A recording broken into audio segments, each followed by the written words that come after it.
दोस्तों, आज मैं आपको जादुई झोपड़ी की कहानी सुना रही हूँ। एक छोटे से गांव में एक लकड़हारा अपने परिवार के साथ रहता था। वह बहुत गरीब था। उसका घर बहुत पुराना और टूटा फूटा सा था। वह अपने परिवार का पालन पोषण करने के लिए जंगल से लकड़ियाँ काट कर उन्हें बाजार में जाकर बेच दिया करता था, लेकिन इससे भी उसका गुजारा बहुत मुश्किल से हो पाता था। एक समय की बात है, जब लकड़हारे के घर में खाने के लिए कुछ नहीं था। लकड़हारे के बच्चे भूख से बेहाल थे और रो रहे थे। यह सब देखकर लकड़हारे की पत्नी ने कहा, बच्चे काफ़ी समय से भूखे हैं, इसलिए रो रहे हैं। हमें कुछ खाने का बंदोबस्त करना होगा। लकड़हारा अपनी पत्नी से बोलता है, ठीक है, मैं जंगल में लकड़ियाँ काट कर बाजार में बेचकर उनसे कुछ पैसों का इंतजाम करके कुछ खाने के लिए लाता हूँ। फिर उसके बाद लकड़हारा अपनी कुल्हाड़ी लेकर जंगल की ओर निकल पड़ा। लकड़हारा जंगल में पहुंचकर बहुत ढूंढने पर उसे एक सूखा पेड़ दिखाई दिया। उसकी टहनियों को काटकर उसके पास के ही बाजार में एक सब्जी वाले को सारी लकड़ियां बेच दी और उससे जो पैसे मिले लकड़हारा खाना खरीद कर अपने घर की तरफ चल पड़ा। रास्ते में चलते चलते वह एक झोपड़ी से गुजर रहा था। तभी लकड़हारे को एक बच्चे के रोने की आवाज़ आई। लकड़हारा वहीं पर रुककर सुनने लगा, यह रोने की आवाज़ कहाँ से आ रही है। तभी उसे सामने एक झोपड़ी दिखाई देती है। लकड़हारे से रहा नहीं जाता और वह झोपड़ी के अंदर चला जाता है। वहाँ पर एक बच्चा बैठा रो रहा था और उस झोपड़ी में कोई नहीं था। लकड़हारा उस बच्चे के पास जाकर पूछता है, बेटा तुम कौन हो और क्यों रो रहे हो। फिर बच्चे ने रोते रोते कहा, मुझे बहुत भूख लगी है। लकड़हारे को उस बच्चे पर दया आ गई और उसने अपने पास का खाना उस बच्चे को दे दिया। खाना खाकर बच्चा चुप हो गया। लकड़हारा उस झोपड़ी से बाहर निकलकर जाने लगा। तभी पीछे से झोपड़ी बोलती है, सुनो बेटा, मैं तुम्हारे दया और तुम्हारी सोच से बहुत प्रसन्न हूँ। तुम्हें मैं कुछ देना चाहती हूँ, बोलो तुम्हें क्या चाहिए। फिर लकड़हारा बोलता है कि मेरे घर में मेरे बच्चे कई दिनों से भूखे हैं, अगर कुछ खाने को मिल जाता तो बहुत अच्छा होता।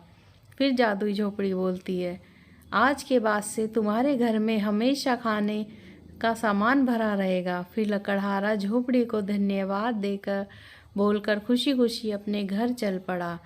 जब लकड़हारा अपने घर पहुंचा तो देखा कि उसके बच्चे खाना खा रहे थे। यह सब देखकर लकड़हारा बहुत खुश होता है और मन ही मन उस जादुई झोपड़ी को बहुत सारी धन्यवाद बोलता है। दोस्तों, इससे हमें एक सीख भी मिलती है कि हमेशा हमें दूसरों की मदद करनी चाहिए। दोस्तों, मैं आपको एक और झोपड़ी की कहानी सुनाती हूँ। यह कहानी एक दादी और पोते की है, जो कि एक टूटी हुई झोपड़ी में रहते थे और अपना जीवन बिता रहे थे। उनको परेशानियाँ बहुत थी, मगर दोनों परेशानियों से लड़ते हुए आगे बढ़ रहे थे। उनकी झोपड़ी बहुत पुरानी हो चुकी थी। गांव में पक्के मकान बन चुके थे, लेकिन इस झोपड़ी में रहने वाले अपना पक्का मकान नहीं बनवा पा रहे थे। इस झोपड़ी में एक बुढ़िया माँ और उसका पोता रहते थे। बूढ़ी अम्मा हर रोज़ मिट्टी के बर्तन बनाया करती थी और गांव में बेचा करते थे। उनका पोता कुछ मिट्टी के बर्तन ले जाकर शहर में बेचता था, जिससे कि उनकी थोड़ी आमदनी हो जाया करती थी। लेकिन वह इतनी आमदनी नहीं कर पा रहे थे कि अपना मकान बनवा सके। दादी और पोता एक दिन बात कर रहे थे और कह रहे थे, हमारा नसीब पता नहीं कब बदलेगा, क्योंकि गांव में सभी के पास अच्छे मकान बन चुके हैं और हमारे पास यह टूटी हुई झोपड़ी ही है। पोता कहता है, आप चिंता मत करिए, धीरे धीरे हम अपना काम बढ़ा लेंगे और अपना मकान भी पक्का बनवा लेंगे। लेकिन बुढ़िया माँ को नहीं लगता था कि ऐसा होगा कि नहीं, क्योंकि मिट्टी के बर्तन इतने महंगे नहीं बिक रहे थे कि जिससे उनके लिए मकान बन सके। बुढ़िया माँ के बनाए मिट्टी के बर्तन गांव वाले खरीदते थे, लेकिन उन्हें इतना ज़्यादा धन नहीं मिलता था जिससे कि कुछ और भी सोच सकें। वह तो सिर्फ अपने खाने की व्यवस्था कर पाते थे। एक दिन पोता शहर गया हुआ था। उसने देखा कि वहाँ पर बहुत ही ज़्यादा अच्छी मात्रा में मिट्टी के बर्तन बिक सकते हैं, लेकिन उनमें कुछ कलाकारी दिखाई दे रही थी। उस कलाकारी को करने के बाद ही अच्छी कीमत प्राप्त कर सकते हैं। पोता घर आया और अपनी दादी को बताया कि अगर हम मिट्टी के बर्तनों में कलाकारी करते हैं तो इससे हमारे मिट्टी के बर्तन बहुत अच्छी कीमत में बिक सकते हैं। लेकिन अगर हम उन्हें साधारण मिट्टी के बर्तन बेचते हैं तो इससे हमें कोई फ़ायदा नहीं होगा। तभी पोते ने बताया कि मुझे शहर में जाकर कलाकारी सीखनी होगी, तभी मैं मिट्टी के बर्तनों पर कलाकारी कर सकता हूँ और उसके बाद हम अच्छी कीमत मिल सकती है। दादी ने कहा कि अगर ऐसा हो सकता है तो तुम्हें शहर में जाकर काम सीख लेना चाहिए और इससे हमारी आमदनी हो जाएगी। तभी लड़का शहर चला गया और इस काम को सीखने लगा। कुछ दिन बाद शहर से पोता काम को सीख कर आ गया। उसके बाद उसकी दादी कहने लगी कि अब तुम काम को अच्छी तरह कर सकते हो। तभी उसका पोता बोला कि मैंने बहुत अच्छी तरह सीख लिया है दादी, अब हम मिट्टी के बर्तनों पर कलाकारी कर सकते हैं। उसके बाद दादी मिट्टी के बर्तन बनाती और पोता उन पर अच्छी अच्छी कलाकारी करता था और वह कलाकारी करके शहर में मिट्टी के बर्तन बेचा करता था। धीरे धीरे उसकी आमदनी बढ़ने लगी और उसे अच्छे पैसे मिलने लग गए। अब तब जब मिट्टी के बर्तन लगातार बिक रहे थे, तभी उसकी दादी कहती है कि अब हमें अपना मकान भी अच्छी तरह से बनवा लेना चाहिए, अब हमारे पास पैसे आ चुके हैं। तभी पोता बोला कि धीरे धीरे हमने अपने पैसे भी जोड़ लिए।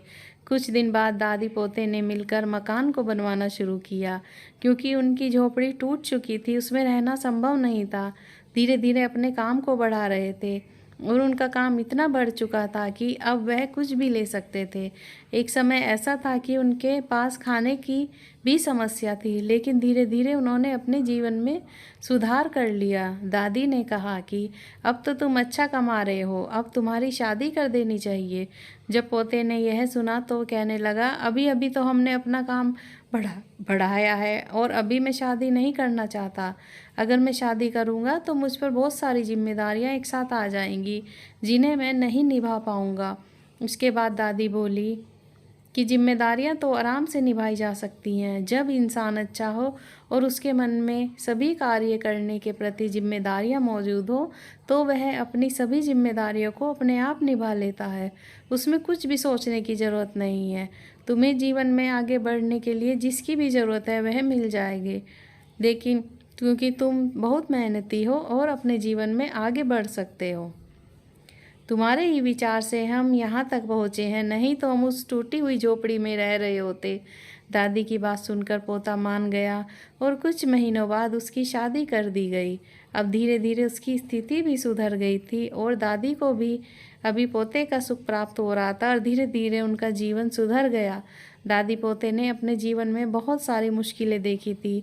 अब मुश्किलें को देखकर उन्होंने अपना रास्ता ढूंढ लिया था। दोस्तों, अगर आपको ये कहानी अच्छी लगी हो तो like, share, comment and subscribe ज़रूर करें। Thanks for watching.